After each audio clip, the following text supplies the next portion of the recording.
Hey y'all, welcome back to the channel. Today we're going to do an update on the two projects that I've got going today, but we're going to cover some items here. First of all, last Sunday during the Model Cars and Coffee, I had an issue here with this Tamiya extra thin glue. Tiffany over at Dirt Road Cinderella was kind enough to reach out to me and explain to me just how this stuff works. It's a capillary type glue that you put the two raw pieces together and you run the glue down in the seams of it and it soaks in and welds the parts together. I am 61 years old and I've never used a glue like this in my life. I've used super glue, Elmer's glue, white glue, model cement, you name it. I've used just a Gorilla Glue, okay? I've used all this different stuff, but I've never used this type of a glue before. I was spreading it on one side and then putting the pieces together, and by the time you got the two pieces put together, the holding power was gone. Well, Tiffany reached out to me and let me know just about how this stuff is supposed to work, and I did try it on one part here on the wing before I got that painted, and it works like a champ. So thank you for educating me, and I do appreciate all the help I can get. We're going to cover our builds today, but first let's do our die cast of the day. Okay, this is our die cast of the day today. This the red car is a 1970 Dodge Super B. This is made by Johnny Lightning. It has the 5-spoke rims on it and all the full badging and detailing. They did detail the engine just a little bit on here. The hood opens on this. Flat color on the roof here to kind of simulate a vinyl top. There's really not a whole lot of detailing they can do down to 1/64 scale, but this is my Dodge Super B 1970, and over here is a 1967 Plymouth GTX. This is also a Johnny Lightning. It's got the whole rims that's on it, the black vinyl top. Interior is done. The engine has been painted on this one, and it's got all the full details and everything that goes with it. If I remember correctly, I think this is the absolute last car that I bought for my collection. I'm in the process now eventually of going through and finding better paint jobs or better replacements, but I kind of like this one here with the hot pink and the black coloring that's on it. But these are our die cast of the day, the 1970 Dodge Super B and the 1967 Plymouth GTX. Okay, back to our subject. Okay, we're back, and we're going to start talking about our Mopars now that we're working on. At this time, I have the Garlits Swamp Rat Dragster that's on here. I've got just a little bit done on the inside of it. I've been trying to detail it just a little bit more. If you look, let's see if I can do this with the light. If you look at the seats, I did take some carbon fiber decals and cut them real thin and put them over the existing seat belts that's in it, and painted the buckles and everything with a chrome pen. Some odd things about this, the fire suppression system that's on here. If you look at the fire bottle that's on this, it just was mounted on here with no connections at all. So I ended up taking some wiring here and made a hose to run back here. Obviously it's going to go back towards the engine compartment in the back, but anyway, I got this wired up, and the fuel line that comes back here, the fuel tank up here in the very front of it, and the fuel line comes up here and it just stops right there. So I ended up extending this and coming out with a fuel line to come out here to extend from where it was mounted. Come on, focus. Okay, where the fuel line is mounted to go into the fuel tank up here in the front.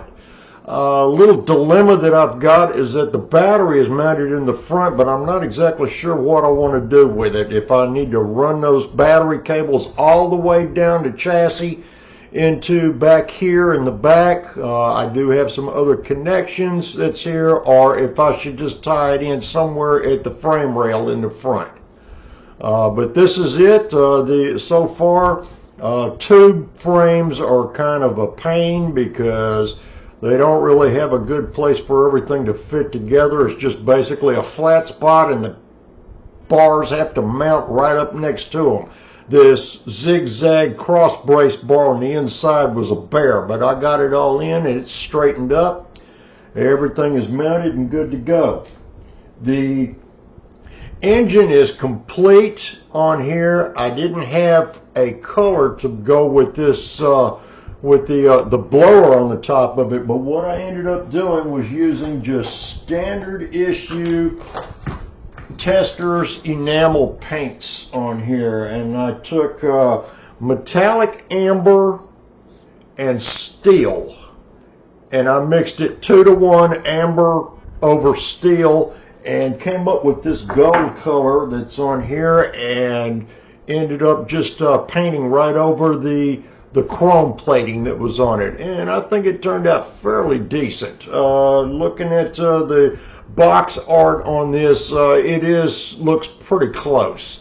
I still haven't got it wired yet. I have been really frustrated at trying to get the wires into that distributor cap. However, I got a big order coming from VCG Resins, thanks to Kyle over at RKD Scaleworks. I won the gift card from him and went ahead and placed my order, and I've got a whole bunch of engine parts coming, including a handful of pre-drilled distributor caps, and distributors, and I'm going to go in and swap that out and put one in and see if I can get this wired up a little better.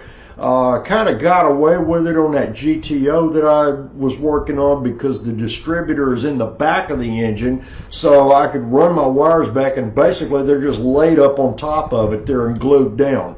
It's fairly hidden back there since it's under the hood and on the back side of the engine. But for this drag car, that distributor sits right out there in plain sight, and I want to do a really nice job on it. And last night I was about to pull out what little hair I got left trying to get this thing to mount. But anyway, it's coming along. The body is out in the shop right now getting painted, and the rest of the pieces are going together. I did take the oil tank and painted the fittings on it, and then covered them with heat shrink tubing here, so it has rubber lines that goes on it that runs back to the back of it.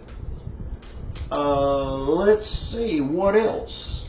I think that's pretty much it for the Garlits dragster. Now we'll move on to the bootlegger's ball build. I went to do just a basic color on this and realized, well, hey, this is supposed to be a kind of an old car, and it's going to be running up and down dirt roads and everything anyway. So I went ahead and did a quick shot of this. I think I'm going to leave it alone. I'm not going to clear coat it or anything. I used just standard off-the-shelf satin Krylon paint is the only thing I used on this after I primed it, and I think it's got a nice kind of an old, little bit of a weathered look to it. If you look here, of course, you know, yeah, I'm proud of my trunk job. Look at that.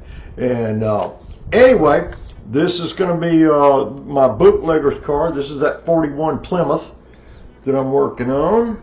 I did get a little bit of detailing done to the bottom of it, or at least, you know, the front suspension parts and the tank, and I've gone through here and did all the little lines that's on the car.